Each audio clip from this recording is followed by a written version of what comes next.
It's Thursday, December 19th. Good morning, everyone. I'm Jasmine Anderson. Police are on the lookout for the man responsible for fatally striking a man in Hewlett. Nassau police say a 74-year-old man was crossing Broadway when he was struck by a dark-colored SUV last night. A witness tells police they then saw the male driver exit the car, drag the victim to the side of the road, and left the scene. The victim's name has not been released. The alleged killer of United Healthcare CEO may soon be back in New York. Luigi Mangione will face an extradition hearing today in Pennsylvania. A source tells the Associated Press he is expected to waive extradition. If approved, he could face arraignment in the city as soon as this afternoon or Friday. On Tuesday, prosecutors charged Mangione with murder as an act of terrorism. He was already charged with murder in the December 4th killing of United Healthcare CEO Brian Thompson. You can read more about the investigation. Click Get More below the Newsday TV video box on our homepage. The Bayshore District has approved $35 million to settle a dozen sex abuse cases. It happened at a school board meeting last night. The cases are from past students who say they were abused decades ago by former elementary school teacher Thomas Bernagozzi.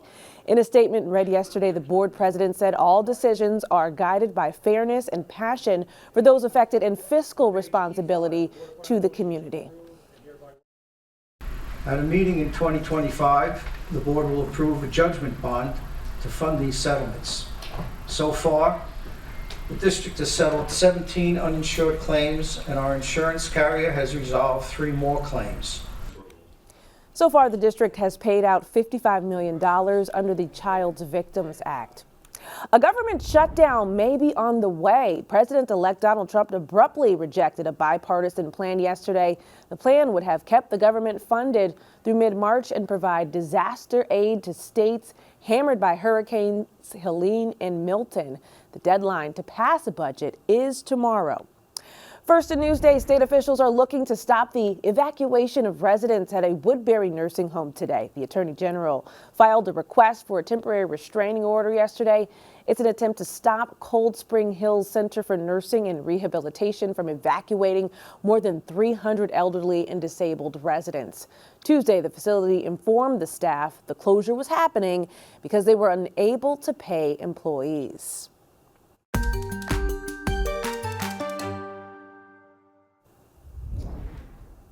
Only in Newsday, LIPA has approved the burying of new high-voltage power lines. The measure requires lines above a certain threshold to be buried. A 2005 feasibility study done showed it would cost $33 billion and result in a 157% rate increase to bury low-voltage lines. The policy aims to address severe weather and climate change.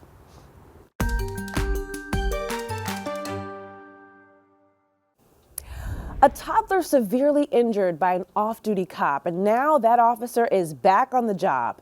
Andrew Anger has a story you'll see only in Newsday. It's disappointing. There's really no other way to talk around it. It's disappointing and it's unfortunate. That's Kevin Kavoris after learning the Suffolk police officer who critically injured his son Reardon was back on the job. Newsday obtained documents showing an arbiter ruled David Mascarella could go back to work. When I see Reardon struggling, it's not fair. That the person facing consequences is the person who did nothing wrong. This is the intersection in St. James along Middle Country Road where the accident happened back in 2020. And as a part of Newsday's investigation into the arbiter's report, we've learned that Mascarella's pickup was going 61 miles an hour, 21 miles an hour over the posted limit just before he hit the car that Reardon's father was driving.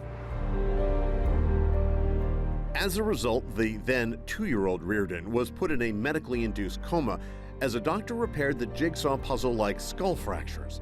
Years later, Reardon is still struggling to overcome the injuries. Suffolk County Police Internal Affairs wanted Mascarella to be fired. The county argued he made no attempt to render aid or call for help, but instead called his union delegate. But an independent arbiter, not the police, had the final say on the discipline. He found in October 2023 insufficient evidence to justify termination. Mascarella is currently on desk duty and will earn approximately $175,000 this year. Newsday investigative reporter Paul LaRocco says Suffolk County records also show Mascarella had 4 plastic water bottles in the center console of his truck that contained alcohol. The department tried to use that as one of the pieces of evidence to fire him, but the arbitrator said there was no evidence that he was drinking from those bottles that day. In a statement, Mascarella's lawyer, William Petrillo, says, on that day, he properly pulled over and remained at the scene for almost 2 hours. Dave has an exemplary record for 20 years and remains an asset to the SCPD. I think there's positions of public trust, and he doesn't have that. There's no reason to trust him at this point, and taxpayer dollars should not be spent in that way.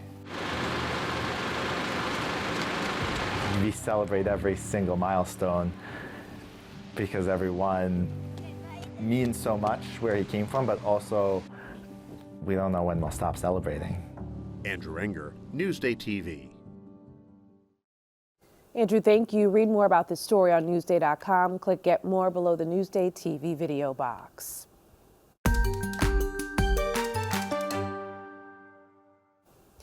The Gridiron Greats of Long Island High School football have been named to the All-Long Island first and second teams. Krista Kelman spoke to them in a story you'll see only in Newsday. It's just an honor to be a part of these great group of guys, great players, and even better kids off the field. Long Island's top football players are here at Newsday Studios for a special presentation as they are named to the first and second All-Long Island teams. The work that I put in, it really correlated to what I've shown on the field, so I'm just very blessed to be in this position that I am. For St. Anthony's quarterback Gary Merrill, his hard work was rewarded with Newsday's 5th annual Rich Reichert Award, given to Long Island's best player in the Catholic League. I've always dreamed of winning awards like this, and it just means a lot. All my hard work, practices, trainings, it really came together.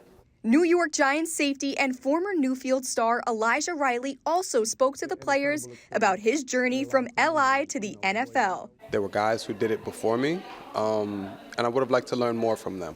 I know what it's like to be a young guy who wants to go somewhere and has no clue how to get there. It inspires me because it shows that my dreams are realistic, and people from the same position as me did the same exact thing that I want to do. So I want to play in the NFL and inspire younger kids to do what I do. Carissa Kelman, Newsday TV. Congratulations. Read more about the top fall high school athletes on Newsday.com. Click Get More below the Newsday TV video box.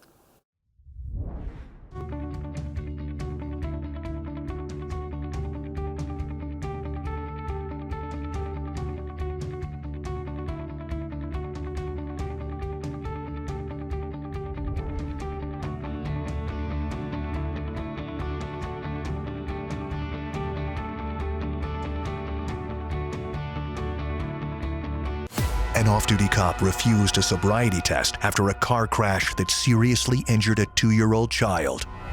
Why was he allowed to return to duty? Back on the Job, a Newsday investigation, now available at Newsday.com.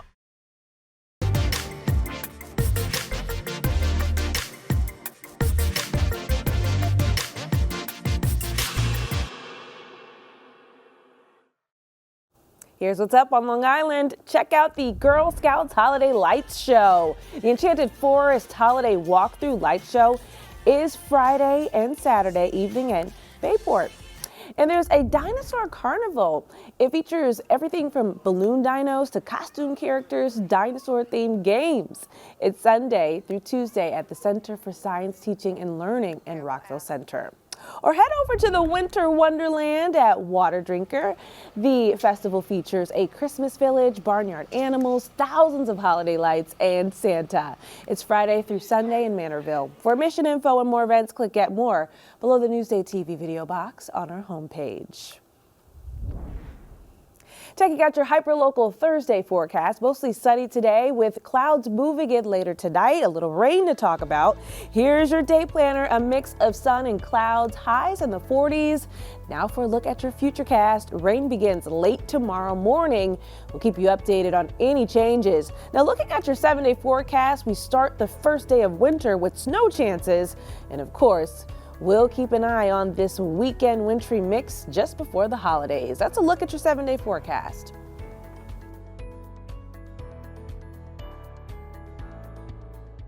Long Island weather is brought to you by PTRC. I'm Jasmine Anderson. Thank you so much for watching.